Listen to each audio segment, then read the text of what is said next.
John King interviewed Dick Cheney on CNN this week and gave Dick Cheney plenty of room to say not only that Barack Obama was making the country more unsafe, but also that nearly everything the United States set out to do in Iraq, quote unquote, we've accomplished.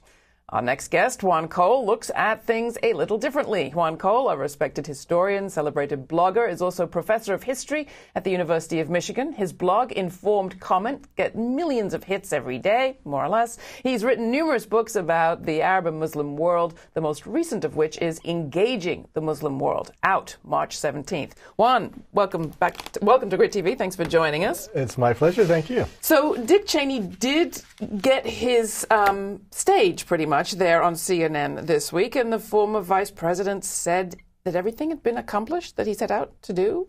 Am I missing something? Well, he never really had told us what his goal was in Iraq, and I thought it had something to do with weapons of mass destruction. Yes, well, of course, that was accomplished. We now know that they have none, but it was always kept very vague, and I personally think there's not very much doubt that part of what he was attempting to do was to open Iraq up to petroleum and gas exploration. And if that was his goal, then he really has achieved it, although not for a while, because the country is still such a mess that companies can't get in there. So if you had been, John King, if you had been in that seat, what would your follow-up question have been? Well, the follow-up question is, well, haven't you made a huge mess of Iraq? Here we have a country where 4 million people have been rendered homeless by Mr. Cheney's policies. Now, he didn't go to their houses and kick them all out, but he destroyed the government, law and order, set things afoot so that this was the result, of whom over 1 million are in Jordan and Syria, abroad. This is the largest refugee problem in the Middle East since 1948, when the Palestinians were expelled from Palestine by the Israelis. And I just read the most horrifying report well, there were 2 different reports out on International Women's Day focusing on the condition of life for women, a group as a whole to have received not that much scrutiny, but that was chilling stuff.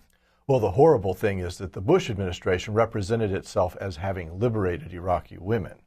And of course, it was well known that for all of its considerable faults, the Ba'ath Party was, at least in its origins, a secular party. And in the 70s, probably Iraq had among the best situations for women in the Arab world, along with Tunisia.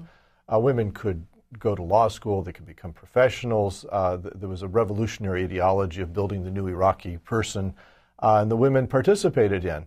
And as soon as the Americans showed up and overthrew the Ba'ath government and these religious militias took over every place, all of a sudden women were expected to veil, and they were being kept at home. And of course, so many of them are widows, because you had the Iran-Iraq War, you had the Gulf War, you had all of the people Saddam killed, and then you had all the people killed in this more recent war.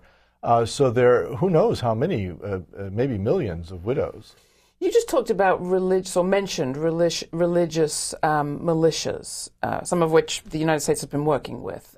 In your book, Engaging the Muslim World, how do you address people's attitudes towards Islam, in the sense that many of us think, well, you can't talk with those people. Look what they do to women in places like Iraq. Yeah, it's really quite remarkable the way that Islam is positioned by the American politicians and media, the public to some extent as well, and that there, as Mahmoud Mamdani pointed out, there are good Muslims and bad Muslims, and the bad Muslims are the ones that get most of the press and so forth, but the good Muslims are the ones that cooperate with us. But exactly the same movement can be coded in different ways depending upon the situation. So the Senate of the United States called upon President Bush, and he was very happy to do it, to designate the Iranian Revolutionary Guard Corps as a terrorist organization. That's right. Which actually logically makes no sense, because terrorist organizations are non-state actors, and this is kind of Iran's National Guard, so it can't be a terrorist organization, technically. Well, one of the units of the Iranian Revolutionary Guards was the Badr Corps, which was formed of Iraqi expatriates who had Shiite Iraqis who had left Iraq under threat of persecution by Saddam, and who were formed into a paramilitary in Iran. They got their salaries, their training, their equipment from the Iranian Revolutionary Guards. They were a unit of it. They came back in 2003 after Saddam was overthrown and became allies, essentially, of the United States. And so it's the same organization. So you have good Shiites, bad Shiites. The question of the differences within the Islamic world is at the heart of your book. And it's at the heart of the problem I think we have in the United States even talking about this stuff. Most people in this country didn't know the difference between Sunni and Shia before 9/11, and they barely have figured it out. Where would you say we start? Like, how do we start to engage with the Muslim world, to get smarter? Well, first of all, we have to make a distinction between terrorist groups, which are a concern, and obviously a lot of good police work needs to be done to make sure that they don't harm other people in the Middle East or people in Europe and the United States. But we have to make a distinction between terrorist groups and Islamic activism, fundamentalist politics. And, I think that the U.S. designation of a party like Hezbollah in South Lebanon as a terrorist group really makes very little sense. Mm-hmm. I mean, this is a group that, for the last decade at least, has mainly operated in southern Lebanon, been concerned with national liberation issues, sits on the cabinet of the Lebanese government.